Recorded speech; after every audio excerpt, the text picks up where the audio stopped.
10 de mayo de 1996. 8.000 metros sobre el nivel del mar. Una socialité neoyorquina yace exhausta en la nieve, mientras vientos de 120 km por hora aúllan en la zona de la muerte del Everest. A su alrededor, en la oscuridad absoluta de la tormenta más violenta en décadas, 8 alpinistas luchan por sus últimos alientos. Sandy Hill Pittman había pagado $65.000 por alcanzar la cumbre más alta del planeta. Ahora, el precio real de esa ambición se cobraba en vidas humanas. Ella no era una montañista profesional, era la esposa del cofundador de MTV, una figura de la alta sociedad con cámaras satelitales y equipo de lujo. Mientras los guías más experimentados del Himalaya organizaban el rescate en condiciones imposibles, una pregunta resonaba en cada tienda del campamento: ¿cuándo el Everest dejó de ser una montaña sagrada para convertirse en un destino turístico? La tragedia de aquella primavera no fue un accidente. Fue la culminación inevitable de años convirtiendo la cima del mundo en un negocio, donde el dinero podía comprar un lugar en la expedición, pero no la experiencia para sobrevivir cuando todo sale mal. Esta es la historia de cómo el sueño de una mujer privilegiada se transformó en la pesadilla que cambiaría para siempre el alpinismo comercial. Un relato sobre ambición, límites humanos y el momento preciso en que la montaña más alta de la Tierra dejó de perdonar a quienes la subestimaban. Porque en el Everest, la línea entre la gloria y la muerte no la determina tu cuenta bancaria, la determina el respeto que le tienes a la montaña. Si te fascinan las historias que exploran los límites de la ambición humana y quieres entender cómo una expedición comercial se transformó en una de las catástrofes más documentadas del Himalaya, deja tu me gusta ahora. Sandra Hill Pittman no era una desconocida en los círculos de élite de Manhattan.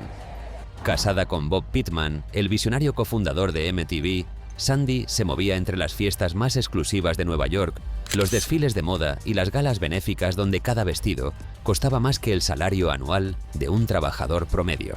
Pero Sandy tenía una obsesión que la diferenciaba de otras socialités: conquistar las 7 cumbres, las montañas más altas de cada continente.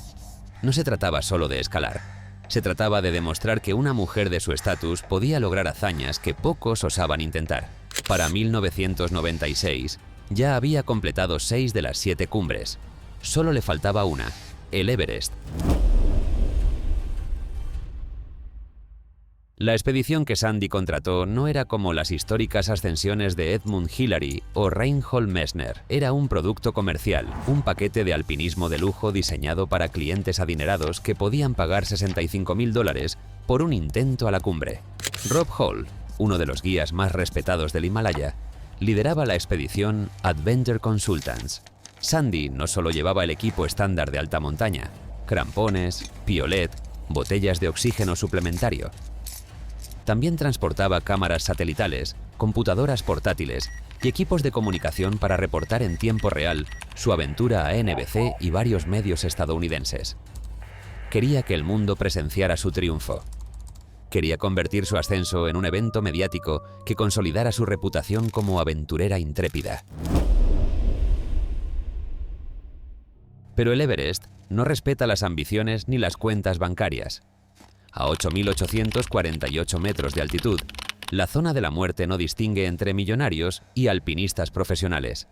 En aquella primavera de 1996, mientras Sandy documentaba cada paso de su expedición con tecnología de punta, la montaña preparaba una lección brutal sobre humildad, límites humanos y el verdadero precio de la ambición desmedida. La primavera de 1996 representó un punto de inflexión en la historia del Everest. Por primera vez, múltiples expediciones comerciales convergían simultáneamente en la montaña, cada una transportando clientes que habían pagado entre $50.000 y $70.000 por un lugar en la cumbre. No eran solo 2 o 3 grupos. Ese año, más de 30 equipos diferentes establecieron campamentos base, convirtiendo la ladera sur del Everest en una autopista vertical donde los alpinistas hacían fila para usar las cuerdas fijas. La montaña más alta del mundo había dejado de ser el dominio exclusivo de expediciones nacionales respaldadas por gobiernos. Ahora era un destino turístico para quienes podían permitirse el precio de entrada. Rob Hall lideraba Adventure Consultants, una de las operaciones comerciales más exitosas del Himalaya. El neozelandés había guiado a 39 clientes hasta la cumbre sin perder una sola vida. Su expedición incluía a Sandy Pittman, pero también a Doug Hansen, un cartero estadounidense que había ahorrado durante años para intentarlo nuevamente tras fallar el año anterior.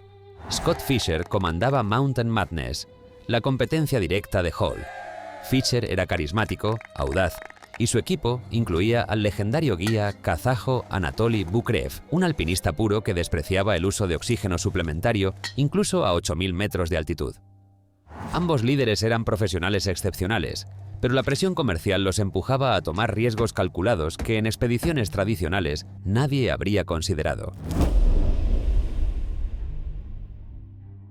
El problema fundamental era simple pero letal: demasiados clientes inexpertos, demasiadas expectativas comerciales, demasiadas promesas de éxito. Los guías profesionales asumían responsabilidades que excedían cualquier protocolo de seguridad razonable.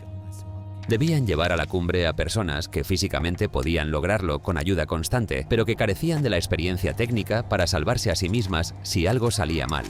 Y en el Everest, cuando las cosas salen mal, sucede rápido, brutalmente y sin margen para errores.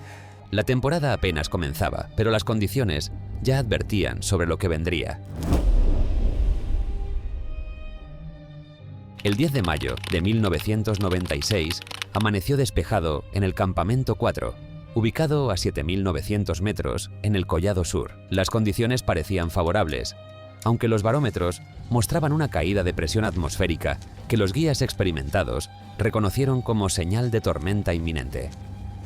A las 11:30 de la noche del 9 de mayo, 33 alpinistas de 5 expediciones diferentes habían comenzado el ascenso final hacia la cumbre.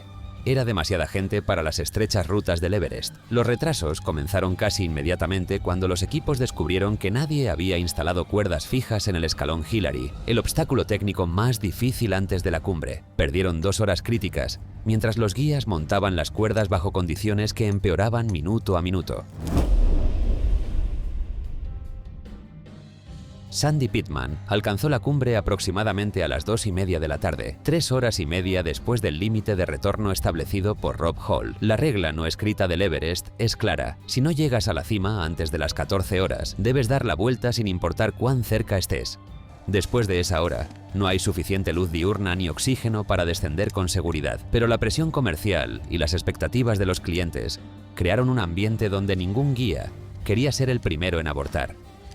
Hall mismo se quedó esperando a Doug Hansen, determinado a llevarlo a la cumbre después de que el cartero hubiera fallado el año anterior. Fisher, ya agotado por semanas de esfuerzo sin descanso adecuado, guiaba a sus clientes hacia arriba mientras su cuerpo comenzaba a colapsar por edema pulmonar de altitud no diagnosticado. Cuando Sandy inició el descenso, estaba físicamente exhausta y moviéndose peligrosamente lento. La tormenta golpeó con furia apocalíptica. Vientos de 120 km por hora, visibilidad cero, temperaturas descendiendo a 40 grados bajo cero. En la zona de la muerte, donde el cuerpo humano se deteriora célula por célula debido a la falta de oxígeno, cada minuto de retraso es literal. Cuando Anatoly Bukrev salió del campamento 4 a las 4:30 de la tarde, nadie esperaba que regresara con vida. El guía kazajo, conocido por su resistencia sobrehumana, se adentró en la tormenta sin oxígeno suplementario para buscar a los clientes perdidos de Scott Fisher. La visibilidad era prácticamente nula, los vientos amenazaban con lanzar a cualquiera al vacío, y la temperatura había descendido a niveles que congelan la piel expuesta en segundos. Bukrev encontró a Sandy Pittman colapsada en la nieve, apenas consciente, su cuerpo entrando en hipotermia severa. La socialité, que había documentado cada momento de su ascenso, ahora no podía dar un paso más. Bukrev la agarró y literalmente la arrastró de vuelta al campamento, un acto de heroísmo que le salvaría la vida, pero que también alimentaría la controversia posterior. Mientras Bukrev ejecutaba rescate tras rescate, Rob Hall permanecía atrapado cerca de la cumbre sur con Doug Hansen, quien había colapsado completamente. Hall, el guía que nunca había perdido un cliente, ahora enfrentaba una decisión imposible: abandonar a Hansen para salvarse a sí mismo, o permanecer con él sabiendo que ambos morirían. Eligió quedarse. Su última comunicación por radio con su esposa embarazada en Nueva Zelanda, horas antes de morir congelado, se convertiría en uno de los momentos más desgarradores en la historia del alpinismo. Scott Fischer, el carismático líder de Mountain Madness, también pereció en el descenso. Su cuerpo finalmente acabó cediendo al edema pulmonar que había ocultado durante días.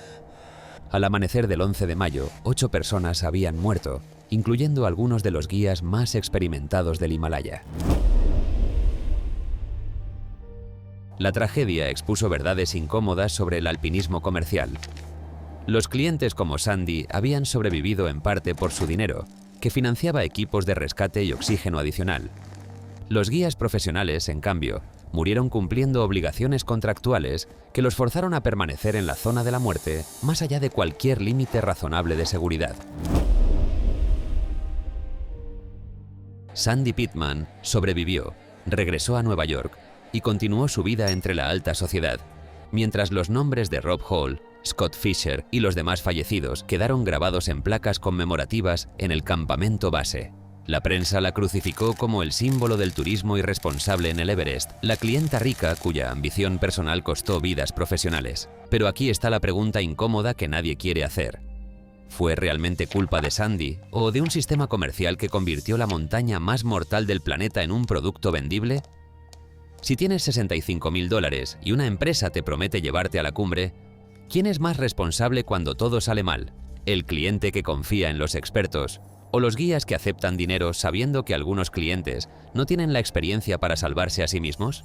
La tragedia de 1996 no terminó con 8 muertes. Abrió un debate que sigue sin resolverse. ¿Dónde trazamos la línea entre aventura legítima y turismo suicida patrocinado por dinero?